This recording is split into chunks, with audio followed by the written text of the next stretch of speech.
ஜெய ஜெய சங்கரா ஹர சங்கரா ஜெய ஜெய சங்கரா ஹர சங்கரா ஜெய ஜெய சங்கரா ஹர சங்கரா ஜெய ஜெய சங்கரா ஹர சங்கரா ஜெய ஜெய சங்கரா ஹர சங்கரா ஜெய ஜெய சங்கரா குருபியோ நமः நாசே சுப்ரநாதம் कांचीपीठम सर्वजन दिव्यगणवेशम कांचीम जगदम सुधा परगड़ सिंधन जान शांतिर्पणम श्री चंद्रशेखरम प्रणमामदान कलियुगदेव कांचीमान यूट्यूब चैनल பிரத்யேகமான மகாபரிட பக்தர்களுக்கு ஏற்பட்டு கொண்ட அனுபவங்களை ஒவ்வொரு நாளும் ஒரு அனுபவம் ஒரு தலைப்பு. இன்னைக்கு அனுபவத்தோட தலைப்பு அது என்ன? ஜோலார்பேட்டை ஜங்ஷனா. அது என்ன ஜோலார்பேட்டை ஜங்ஷனா? இந்த சேனல் இது வரைக்கும் சப்ஸ்கிரைப் பண்ணாலும் பண்ணிட்டு தினமுமே பாருங்க. தான் என்னோட பிரார்த்தனை. பெரியவாகிட்டே அதை வைக்கிறேன். அவரே உங்களுக்கு இந்த புத்தியை கொடுத்து பண்ண வைக்கட்டும். பரமேஸ்வரன் நான் தான் ஸ்ரீராமர்னு மகாபரிவா நிறைய அனுபவங்களில் காமிச்சிருக்கார். அதுதான் இது. அதில் இது ஒன்று. ஸ்ரீமதி உமா மகேஸ்வரி ஸ்ரீதர் அப்படிங்கிறவ நாக்பூரில் இருந்திருக்கா. அவரோட இன்டர்வியூ நிறைய பார்த்துருக்கோம். அதில் சொல்கிற பழைய நினைவுகள், ஏன்னா அதை பற்றி வருது. அதனால் உமா அவளுடைய சிஸ்டர்ஸு பிரதர் இவெல்லாம் ஒரு காலத்தில் சென்னையில் இருந்தபோது அந்த பின்னாடி வந்து மாமரம் இருக்குமா, அது மாமரத்து மேலே ஏறிய அப்பா மாங்காய் மாம்பழம் அதெல்லாம் மரத்துலேருந்து அவரே ஏறி பொறிச்சு போடுவாராம். அந்த அளவுக்கு அவருக்கு பசங்களுக்கு அவ்வளோ ஆசையாக அவர் இருந்திருக்கார் அப்படின்னு நம்ம தெரிஞ்சுக்கலாம். இப்போ உமாவும் கல்யாணம் ஆன பிறகு நாக்பூருக்கு போயிட்டா. அவர் உமா மகேஸ்வரோட ஆத்துக்கார் பேர் ஸ்ரீதர். அவர் கம்பெனியில் வேலை செஞ்சுட்டுருக்கார். திடீர்னு ஒரு நாளைக்கு அப்பா நாக்பூர் வந்திருக்கார். மெட்ராஸ்லேருந்து கிளம்பி வந்தவர் 1-2 நாள் தங்குவார்னு பார்த்தா அடுத்த நாள் அவருக்கு ஏதோ ஃபோன் வந்தது. கிளம்பி அவளுக்கு ஃபோன்னா கிட்ட ஃபோன் இல்லை, பக்கத்து உமா மகேஸ்வரோட பக்கத்து வீட்டில் ஃபோன் இருக்கு போல இருக்குது. அங்கே ஃபோன் அப்பா போய் எடுத்து பேசியிருக்கா. அது அவள் ஆற்றுக்கு வந்திருக்கோம். அதாவது உமா மகேஸ்வரோட அம்மா மூலமாக வந்திருக்குமா இருக்கும். அந்த ஃபோன் யாரோ கூப்பிடுறான்ட்டு அவள் ஏதோ ஒரு ஃபோன் வந்திருக்கு, நான் உடனே கிளம்பி போகணும் அப்படின்னு கிளம்பிட்டாரா. என்ன பண்ணுறது, நாக்பூர் வந்தார், அடுத்த நாள் கிளம்பிட்டார். என்ன இதுன்னு அவளும் கேட்டுக்கல, கிளம்பி போயாச்சு. அதுக்கப்புறம் அதுக்கு அடுத்த நாள் ஃபோன் வருது அம்மா கிட்டேருந்தோ என்னவோ, யார் ஃபோன் பண்ணான்னு தெரில. அந்த ஃபோனை எடுத்தவர் ஸ்ரீதர் ஃபோன் எடுத்தார். விஷயத்தை தெரிஞ்சுட்டார், வச்சுட்டார் ஃபோனை. அப்போ சொன்னார் உமாவோட அப்பா காலமாயிட்டார் அப்படின்றது தெரிஞ்சுது. அப்போ இவர் உடனே ஆஃபீஸ்க்கு போனார். லீவை போட்டுட்டு ஸ்ரீதர் லீவு கேட்டுட்டு உமாவும் ஸ்ரீதர் கிளம்பி மெட்ராஸுக்கு வர. அப்பா அவருடைய காரியம் இருக்குது, அதை பார்க்குறதுக்கு. இப்போ அங்கே என்ன ஆயிடுத்து அப்படின்னா, இந்த என்னென்ன நடந்ததுன்னு நம்ம பார்க்கணும்.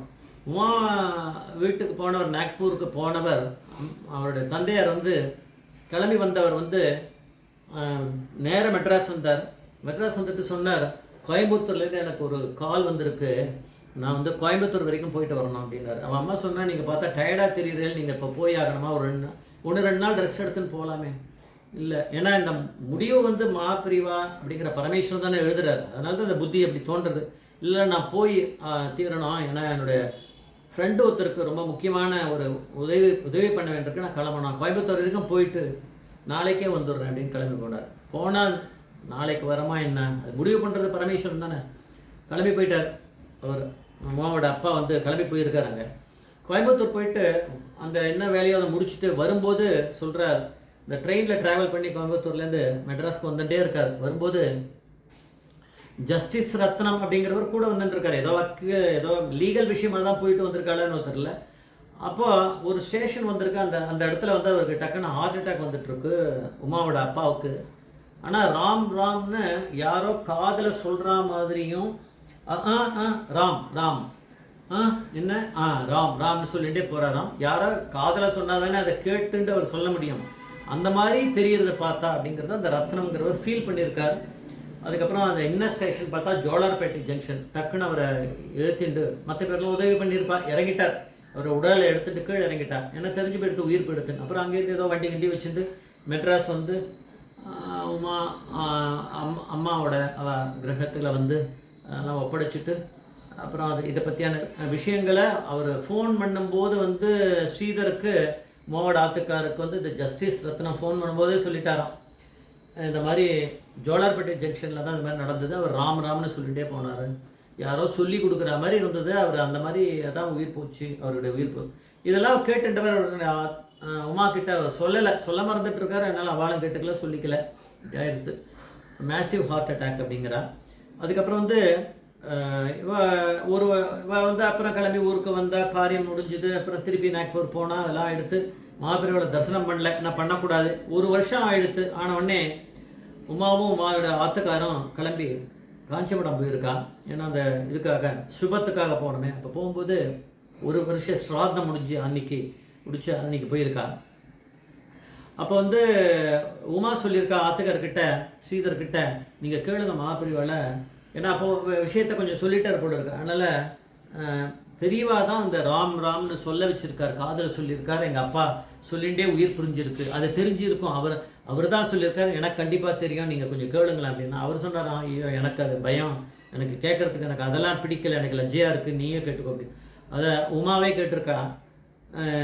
நமஸ்காரம் பண்ணி 2 பேரும் எழுந்தவுடனே இந்த மாதிரி சொன்னால், அந்த வருஷ ஸ்ராத்தம் முடிஞ்சுது, இப்போ வந்திருக்கோம், அதெல்லாம் சொல்லி விஷயத்த சொல்லிவிட்டு, எங்கள் அப்பா உயிர் பிரியும் போது ராம்னு சொன்னாராம்.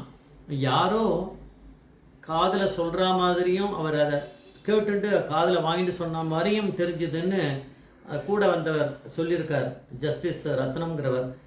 அது எனக்கு நம்பிக்கையாக தெரியும், பெரியவா தான் அப்படி சொல்லியிருக்கா காதில் வந்துன்னு உமா சொல்லும்போது பெரியவா சிரிச்சுட்டு அது நான் தான்றது சொல்லாமல், சரி அது இருக்கட்டும், ஆனால் அந்த ஸ்டேஷன் வந்து ஜோலார்பேட்டை ஜங்ஷனா அப்படின்னா நான் பெரியவா.